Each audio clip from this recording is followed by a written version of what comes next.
Welcome back to the most unprofessional sports channel on YouTube, Swivel Chair Sports. I'm your host, Zach Circleberg Burkle, here with my co-host today, Aaron. Go ahead and say hi, Aaron. Hi, Aaron. All right.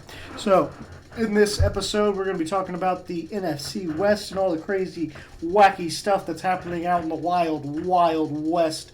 Los Angeles Rams, Seattle Seahawks, San Francisco 49ers, and Arizona Cardinals. Obviously, a lot of crazy stuff happened in these last couple weeks in that division, so let's get into it. Starting off with the Rams and Seahawks game this past week. Obviously, a real tough one that kind of came down to the wire, with the Seahawks missing a game-winning field goal attempt down the stretch. Los Angeles coming out on top 17-16. Geno Smith going down in this game. Drew Lock having to come in. The good old Missouri product. Ended up throwing the game-losing interception, though, so that's not great. But, Aaron, what are kind of your thoughts as a fellow Missouri alum about your buddy Drew Lock and his ability going forward? Assuming Geno may be out going forward, so who knows? Well, Geno came back. Geno came back in for the last drive, the last series. So, I'm assuming he'll be, the starter going forward. I just want him to be so good, so bad. I know. I'm rooting for the guy. I know. I mean, he had like 3 drives or something like that, and just a couple errant throws that were just close, but not quite on, that ended those drives. And then obviously the last drive he threw a pick, kind of a one-on-one jump ball to Tyler Lockett, I believe it was, and the defender came down with it. There's not really much you can say. It was a good play by him. Yeah. I just want him to be so good. I want him to be good. I know. It hurts my heart. I want him to get a shot, but we all do, buddy. Obviously, I've been high on the Seahawks. I think they've got a really underrated offense, but they've kind of been struggling these last couple weeks. Well, injuries have been a big reason why. I know Kenneth Walker's been hurt. That doesn't help. Geno Smith obviously getting knocked out of this game doesn't help you either. So I think that's a big reason that the Seahawks have looked kind of sloppy here recently on offense.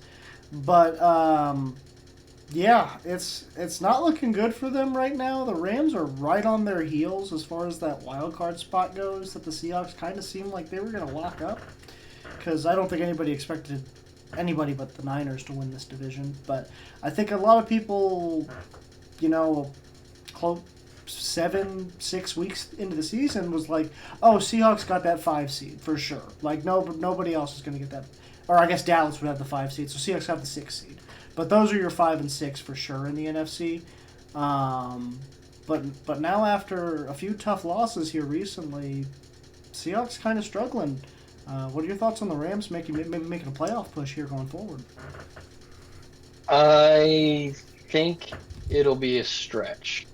I think it's a stretch to necessarily declare them as a lock for a playoff spot. They definitely have a chance, but I mean, they've got kind of a long way to go with, you've got Dallas, Seattle, and Minnesota ahead of them.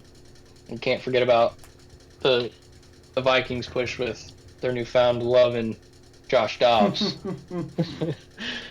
But the Rams do have the tiebreaker over the Seahawks, so that's all they have to do is tie them and record-wise. Yeah, but let's see. I didn't look at their schedule. The Rams' schedule they've kind of got a tough schedule. I mean, they got Cardinals, Browns, Ravens, Commanders, Saints, Giants, Niners. Seahawks don't have an easy schedule either. 49ers, Cowboys, 49ers, Eagles. This one could come down to it. Yeah, I mean, the Rams, I think, are only a game behind them in the... Or 2. They're 2 back, I think. They're 2. Yeah. So, I mean, obviously they've got a little ground to cover, but I think, you kind of just named off the schedule right there for the Seahawks. Those are 4 guaranteed losses, I may say. I wouldn't say 4 guaranteed losses. four that are really, really tough games to win. They're 4 tough games, yeah. Yeah.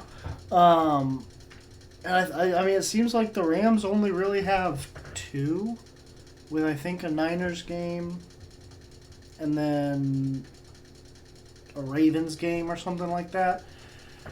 So Browns, Ravens, 49ers.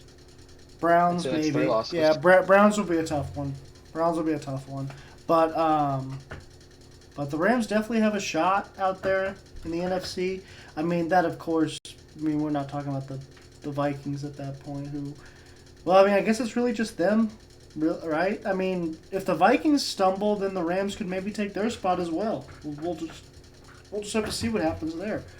But yeah, I like the Rams. Vikings. I like the Rams. Vikings have kind of an easy schedule left.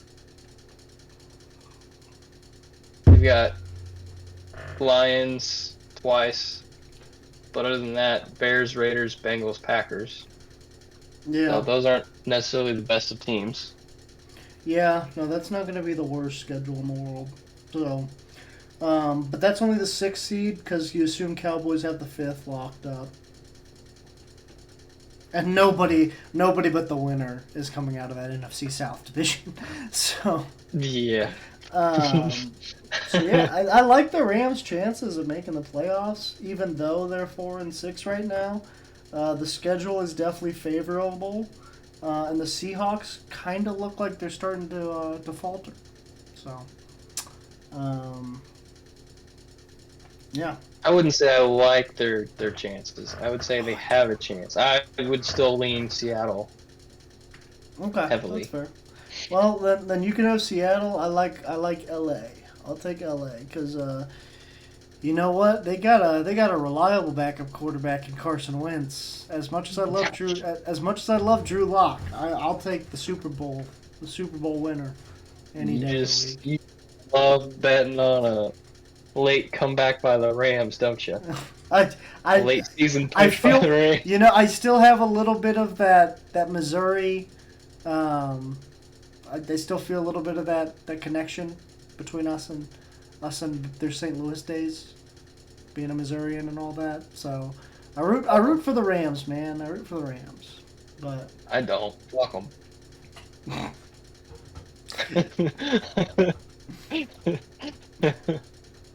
Message from your friendly neighborhood Aaron.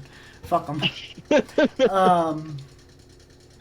Looking at that last team in the NFC West now, the Arizona Cardinals. Kyler Murray obviously being the big story for that team. He's been back for now 2 straight games.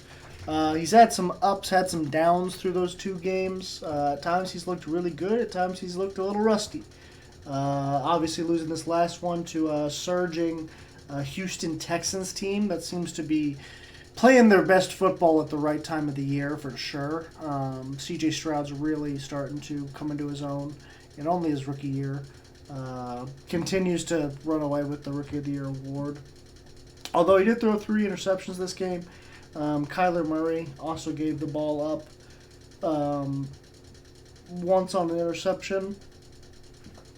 Excuse me. Jeez Louise. But, yeah, Kyler Murray looking shades of his former self at times. His birthday's 6 days before mine, which is pretty cool. We were born 6 days apart. That's neat. But yeah, what are your thoughts on Kyler Murray so far? 1 touchdown, 2 interceptions, 463 yards, QBR of 49.9. So obviously there's been a little rust, but at times you've seen what he can do as a dual threat quarterback. Yeah, they don't really have a lot going on as far as, solid targets to throw to. So he's kind of making the best of what he's got.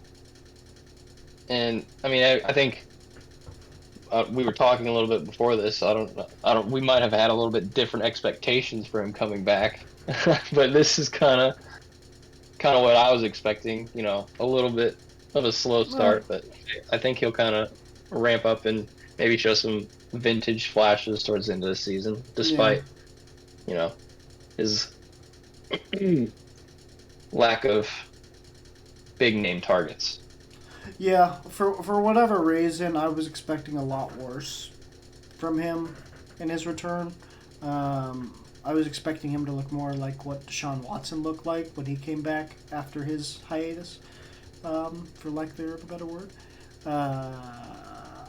Court hearing, whatever you want to call it.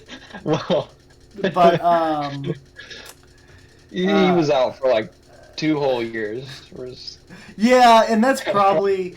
probably where I should have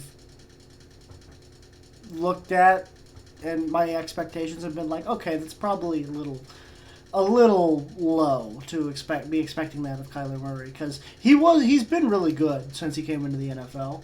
Obviously, when you're out for a whole season, He's been really good pre-October. Yeah, well, sure, whatever. He's For me to be expecting him to look like he's never played football before is probably a little unfair of me.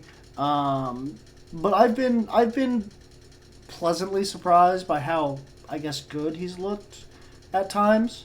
Shows me that he's still got a little bit of that thing that made him special and why he was the number 1 overall pick. So whether or not the Cardinals end up trading him this offseason and drafting a new face of the franchise, or going forward with him, I think Kyler Murray's going to be fine wherever he ends up. So I don't think you can trade him. you don't think so? No. Be hard with I mean, the he's contract. proven that he can do well. I mean, it's not necessarily his fault that they stumbled, down the stretch the last couple of seasons. I think that's more on the offense that they were running.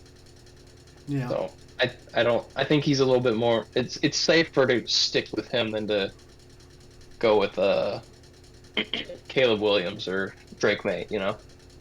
That's fair. I mean, yeah, like you said, Kyler Murray's a little bit more proven, so maybe go with the safe bet there with him. I don't hate that, but we'll see. We'll see what goes on this offseason. Obviously, the Cardinals are kind of putting themselves in a position to have a really high draft pick, so maybe they're going up there to get Marvin Harrison Jr. Get Kyler Murray that weapon that you're talking about. That'd be great. So Yeah. I hope for his sake that they do go out and get him something, though. But I guess I was going to say we could rank our teams in the NFC West, but those are a little bit more clear-cut than the AFC North. You got the Niners clear-cut number 1. Cardinals are definitely number 4. I mean, I guess kind of comes down to the same thing. You probably have Seahawks 2. I'm going to put Rams 2. Just got 2. There's a 2 game difference there. Yeah. I mean, that's not a massive difference. So, NFC West is a little bit more clear cut as far as the standings go. But unless you have anything else, I think that'll kind of wrap up this episode. All right. Well, Good. I've been your host, Zach Circleberg Burkle, with the most unprofessional sports podcast in the world, Swivel Chair Sports. Please make sure to like and subscribe if you enjoyed our content. This has been my co-host, Aaron. Please say bye, Aaron. Bye, Aaron. All right. And that'll do it. Deuces.